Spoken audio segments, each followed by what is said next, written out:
Japan has a quiet way of slowing you down, not suddenly, not loudly, but gently. Between train rides, busy crossings, quiet cafes, and afternoons spent with a book, I found myself doing something I hadn't done in a long time. I became still. For years, I believed life was something I had to chase. I thought that if I worked harder, planned better, and held on tighter, everything would eventually fall into place. But the more I tried to control tomorrow, the more I lost the peace of today. Maybe that's why this journey felt different. Watching people cross the street, I wondered where they were going. Every person had a destination. Every face carried a story I would never know.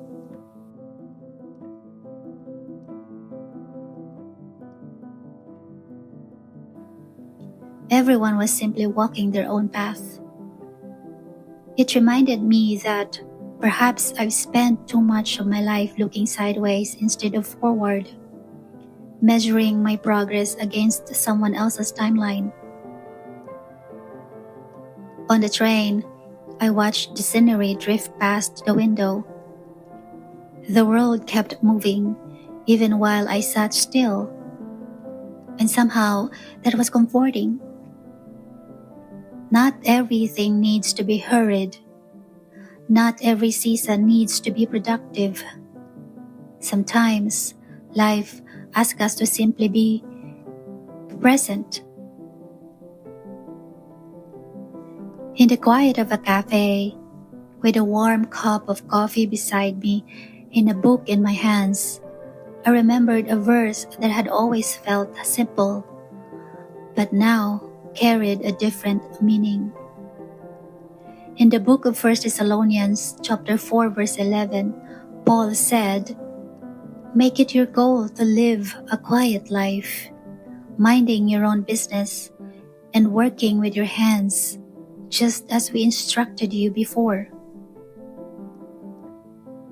For a long time, I thought ambition meant doing more, becoming more, achieving more.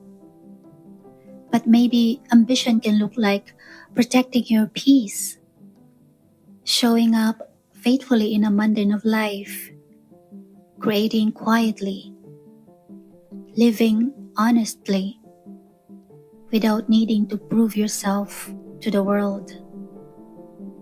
As I turned each page, I realized that stories are never rushed. They unfold one chapter at a time. Perhaps our lives are meant to unfold that way too. For years, I believed surrender meant giving up. Now, I think surrender means trusting. Trusting that I don't have to know every answer. Trusting that not every dream arrives on my schedule. Trusting that I can do my part and still leave room for God to write the rest. We are called to live faithfully today instead of worrying endlessly about tomorrow. Somewhere between the train stations, the quiet cafes, and the pages of a book, I found something I thought I had lost. The little pieces of myself that had quietly waited for me all these years. There was a time when I set those dreams aside. But somewhere along the way, I forgot that caring for others and caring for my own soul could exist together.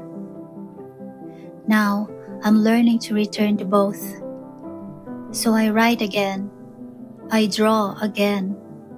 I choose slower mornings, long train rides, books that ask me to linger, coffee that is not rushed, conversations that don't need to fill every silence.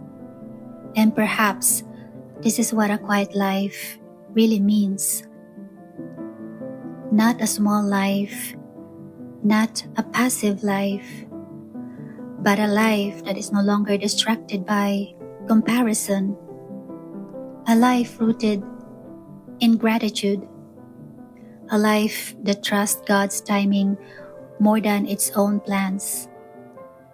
Maybe I don't need to know exactly where life is taking me, and maybe I only need to walk faithfully where my God leads me to be.